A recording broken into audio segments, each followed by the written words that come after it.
Sobrang napaka-convenient ng tren dito. Sorry. Dito ako lagi naliligaw kasi ito yung parang pinaka-main na stations. Torn ako between sausage at saka brisket, pero mukhang masarap na masarap yung brisket nila, so I guess we'll find out. Okay, may pila pero wala naman daw bayad para umakyat. And so pupunta tayo today ng Colombia. Sana hindi malaglag yung camera ko. At hindi ako pupunta sa ruins kasi minumulto daw yun. Oh my God. Nakatingin siya dito. Tatawid ba siya? Hello?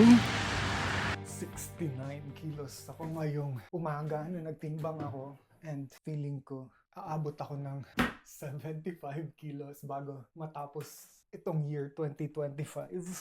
If hindi ako magiging seryoso sa fitness goal ko. Anyways, cloudy day today dito sa Port Moody, pero sa downtown Vancouver, sunny day daw. So, hindi ako masyadong mag-worry about sa ulan.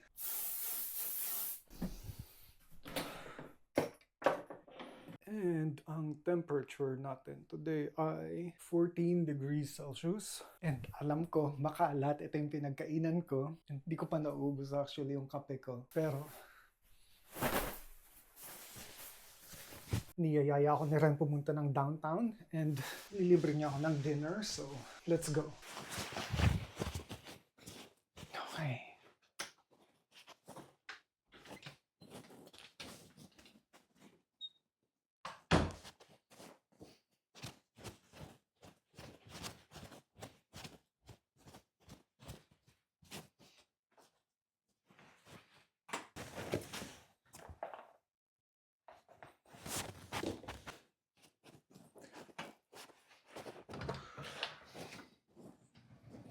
Actually, binasa ko lang yung buhok ko. Hindi talaga ako naligo. Pero okay lang yan.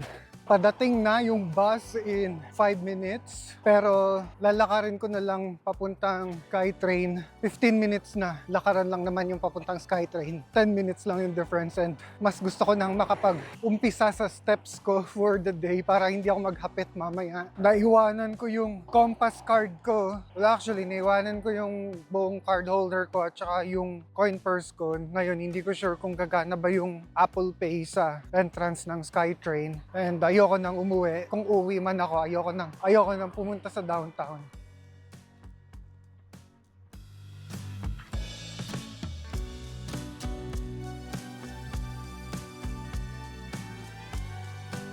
Sana gumana yung Apple Pay. If not, kailangan ko umuwi. Hassle. Okay, moment of truth. Oh my God. Holy shit. It worked! Let's go! We are going to downtown. And mabilis lang naman yung trend dito. Parang every 2 minutes. Well, nakalagay 3 minutes. Pero usually mga 1 minute advance yan. Nabilang ko na yan. Kasi nakalagay kanina 2 minutes pero ngayon nandito na siya. Sobrang napaka-convenient ng trend dito. And like ngayon, walang kalaman-laman. Oh my God. Kaya nanghinayang ako na naiwan ko yung compass ko kasi $150 lang yun per month. Tapos covered na lahat, unlimited bus, train, at saka yung ferry pa North Vancouver. And so, kaya mas mahal kapag gumamit ng credit card or yung mga card sa Apple Pay.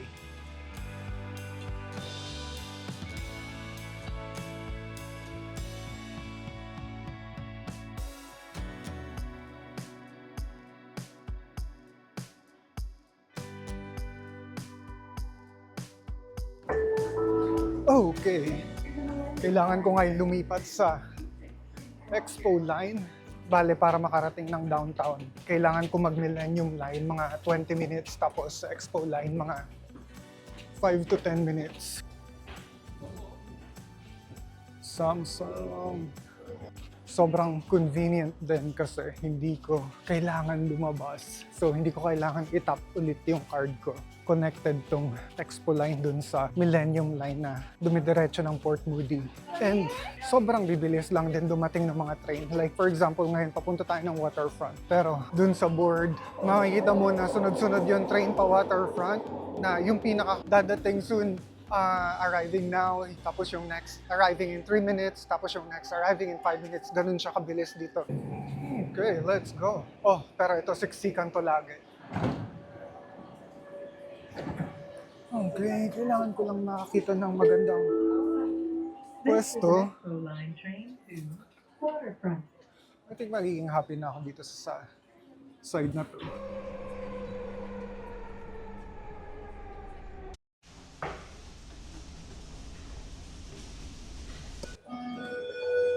Sorry.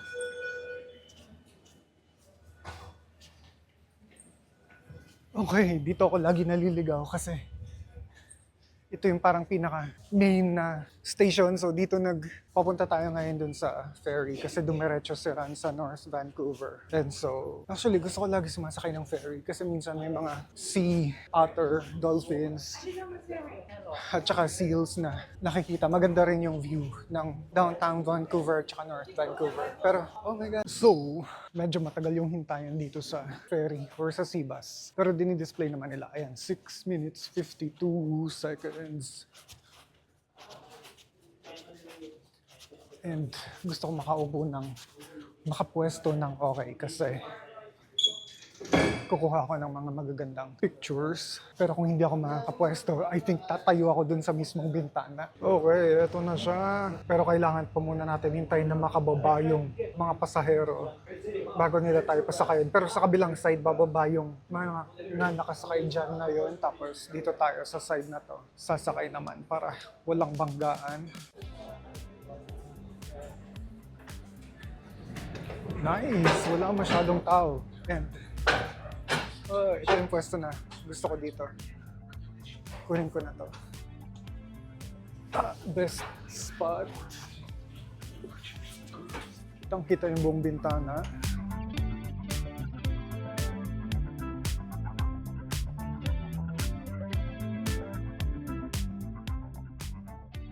No, it's okay. It's so funny to see a vlogger in real life. No, I'm not a vlogger. I'm just trying to capture Oh, like for memories. from You're a memory. tourist. No, not really. I've been living here for like 2 years, but Oh, okay. still I can't get over things. I can't get over It is really pretty here. It is astonishing. It is, yeah.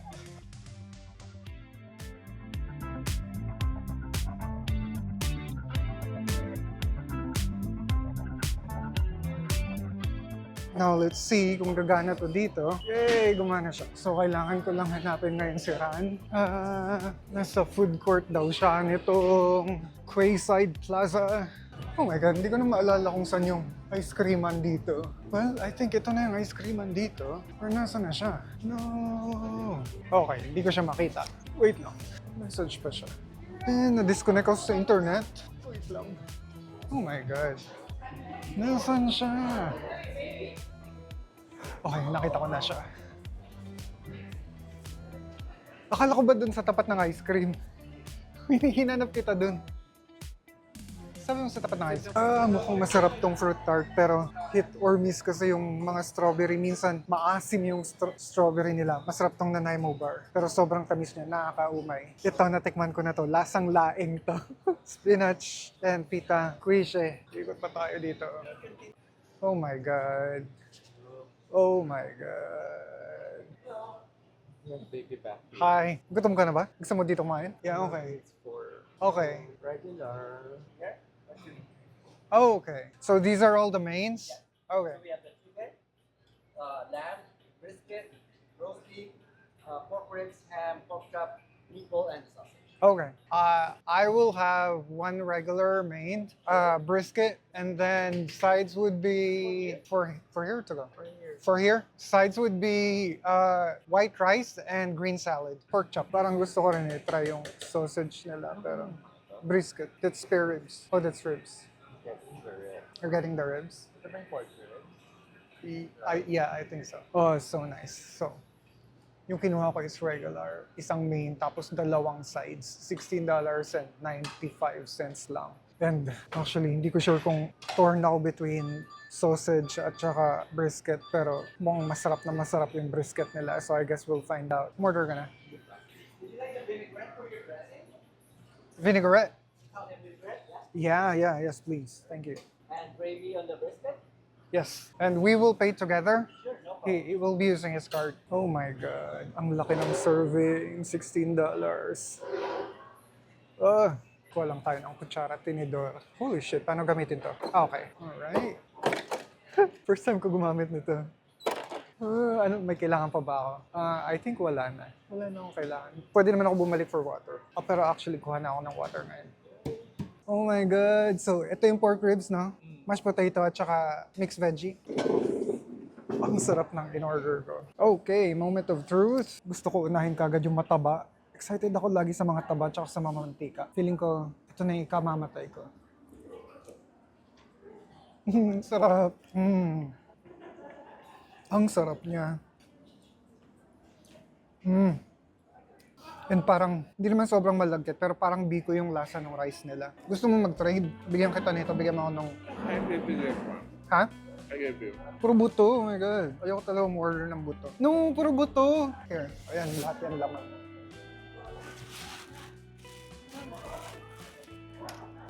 Ayoko ng laman. Walang brisket to, walang buto to. Sabi mo may taba. Wala na, kinain ko na yung taba.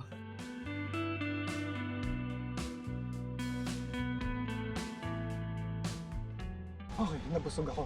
Lakad tayo pa. I think papunta dun sa bangka na maraming banderitas. I think yan yung Norwegian or Danish na tall ship na tinatawag nila. Nakita ko yan sa community group ng Vancouver. Ang ganda tingnan ng downtown Vancouver from here. So, Colombian ship pala siya. Hindi ko sure bakit akala ko Scandinavian ship siya or something. Okay, may pila pero wala naman daw bayad para umakyat. And so, pupunta tayo today ng Colombia. Let's go! How are you?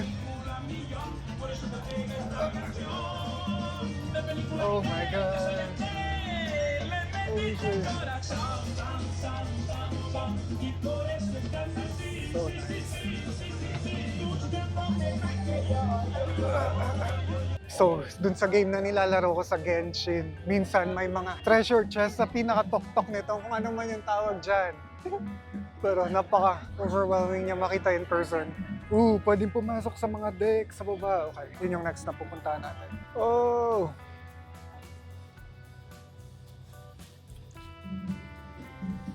Okay, sana hindi malaglag yung camera ko, pero... So nice.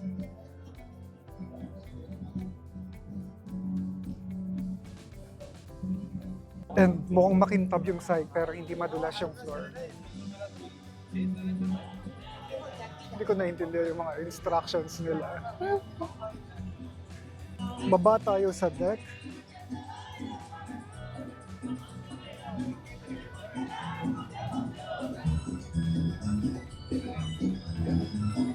Hello. Oh. Thank you. Oh my God. So I don't know kung ano ibig sabihin ng mga map. Baba tayo. Oh my God.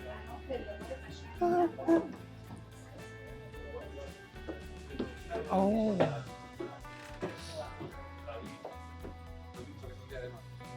Okay. No, lo estamos tan sofisticados en el Glory. ¿Todos ustedes son capitanes de barco?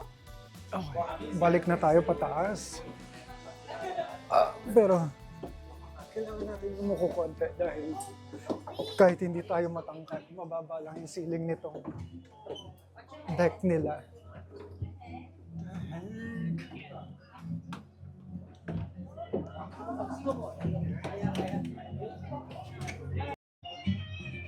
Ang ganda nito pero $200. Holy. Oh, actually, ang cute nito. Can opener.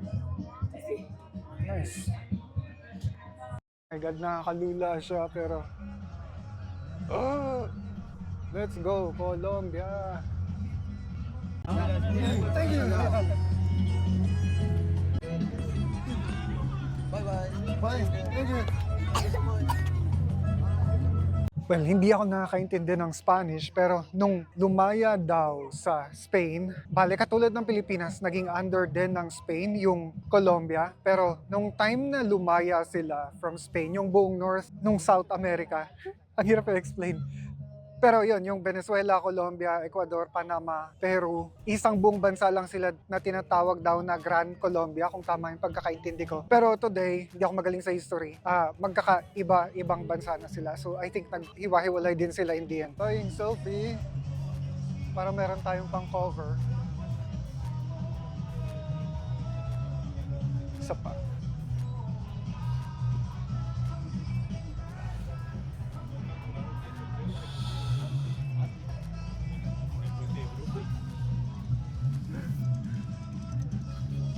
Okay, madilim na and basa yung mga upuan.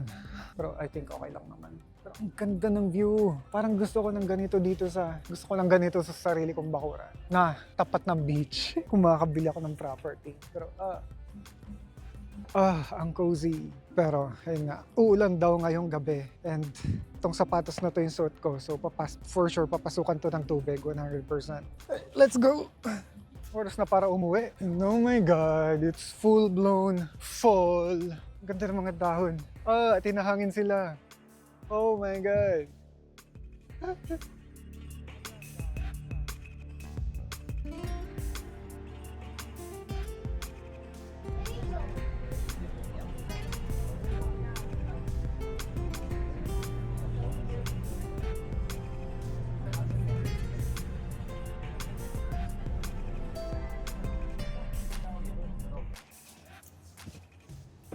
Oh my God, first time ko makasakay ng West Coast Express.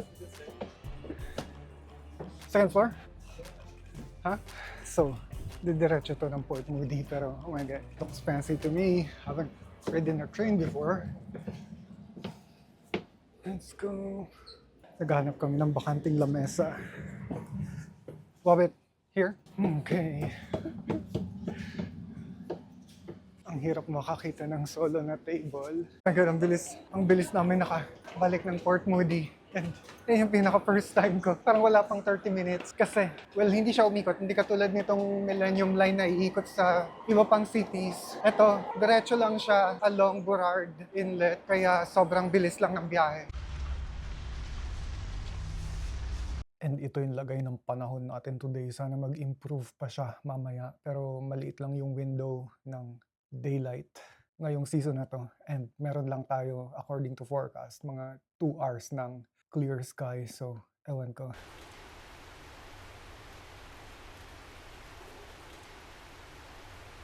Nag-struggle ako kung paano ako mag-keep up dun sa protein intake ko. Katatapos ko lang magkape, and so ngayon kung magpo-protein ako, feeling ko busog ako, wala akong gana mag-lunch, and kung halimbawa after naman ng lunch or ng dinner, parang busog pa ako. Ang hirap ubusin ng protein. So, I think ngayong linggong to, this week, parang 2 beses lang ako nakapag-take ng protein powder ko. Mix ko yung pumpkin protein seed with cocoa, erythritol, Greek yogurt, cottage cheese, at saka oat flour.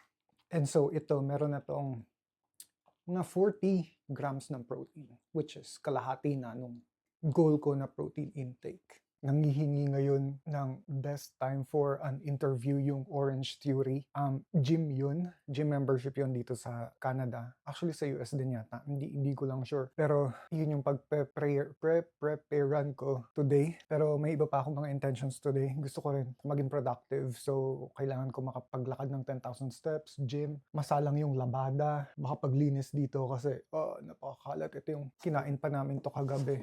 And hindi ko pa naliligpit, pero hindi ako makabalik sa flow ko kasi parang nabawasan ng oras yung daylight, and 4:30 pa lang madilim na, tapos yung sunrise 7:30, and marami akong gawaing bahay during the day, so hindi ko sure kung paano ako gagawa ng mga walking vlog ng madilim. Ayoko maglakad sa forest ng madilim, so yun yung mga challenges ko right now. Nandito ako ngayon sa gym, walang ibang tao kasi umuulan, pero hindi rin ako makapaglakad sa labas dahil sobrang dilim na for siguro mga Wala pang alas 4, madilim na kasi nga nag-uulan-ulan din. Pero officially yung sunset is 4:30, so nag-struggle ako ngayon kung paano ko gagawin yung mga walking vlogs ko. Makakapaglakad pa rin naman ako ng madilim pero I don't think makakakuha ako ng magandang video.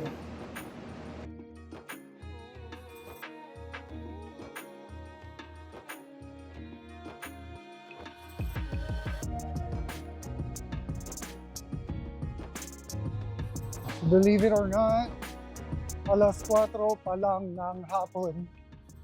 Pero maulan maghapon. So, ganito talaga dito.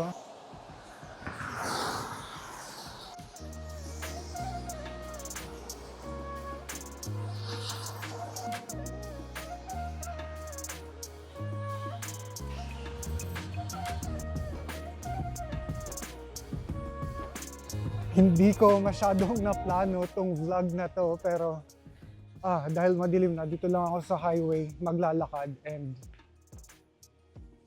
maiksing lakaran lang to. Pupunta lang ako sa grocery tapos uuwi na rin ako. Hindi ako pupunta sa kagubatan or sa karagatan at hindi ako pupunta sa ruins kasi minumulto daw yun. So let's go.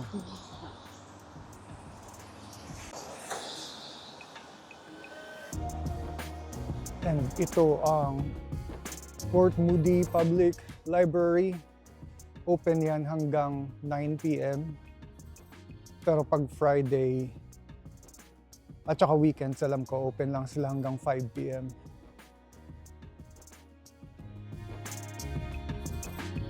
And oh my God, nagkalat na yung dahon sa daanan.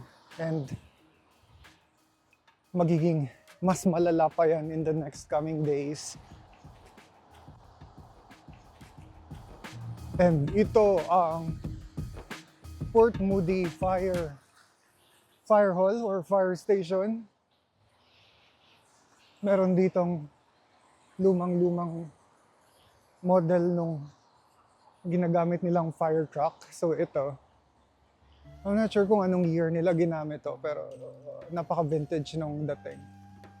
And ang ganda rin ng ambience nung lighting nila.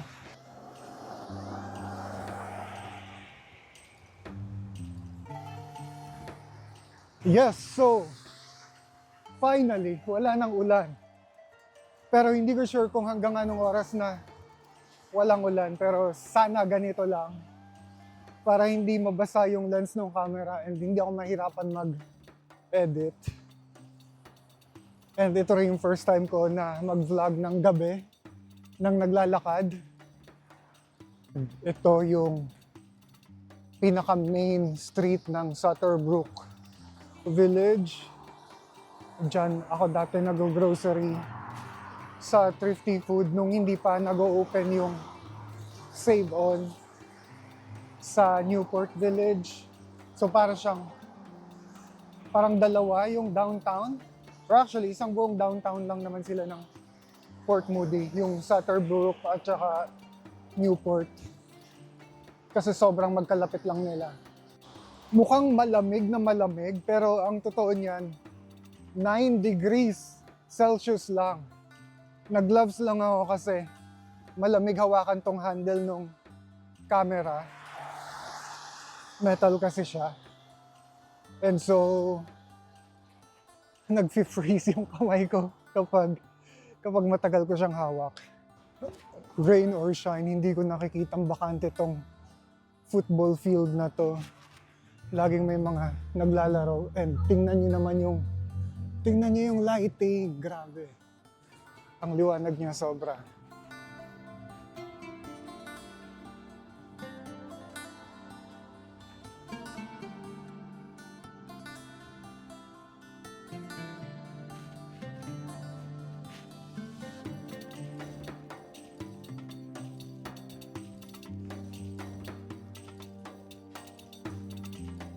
Hindi ko plano at hindi ko ina-expect na abot tayo ng Rocky Point Park today. But here we are. Let's go. And oh my God, walang tao. as expected, parang hindi ko ma-imagine na may mga tourist or tatambay dito. Kahit na 6 p.m. pa lang. Pag ganito maulan, wala talagang tao. Pero, na-appreciate ko yung mga ganitong moment. Okay, and I think ito yung perfect moment para mag steps check.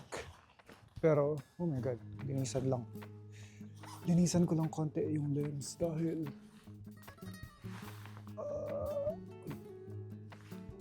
hindi ko sure kung lilinaw pa ba siya or bakit ganun. Okay. Okay, so quick steps check. I think nakarami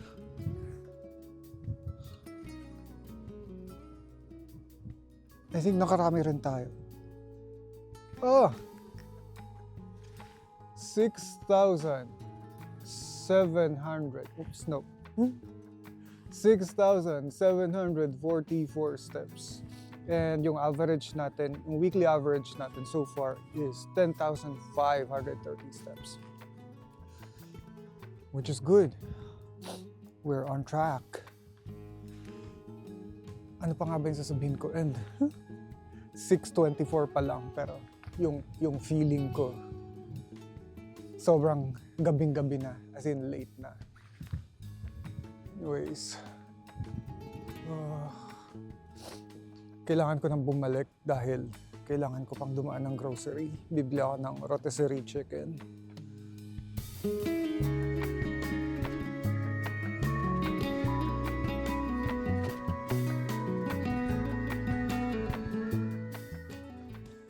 Ang hindi ko na lang sure ngayon is kung maayos ko ba yung lighting nitong video na to sa editing, pero naka night mode ako ngayon and sabi nila maganda naman daw yung night mode nitong 360 X5. So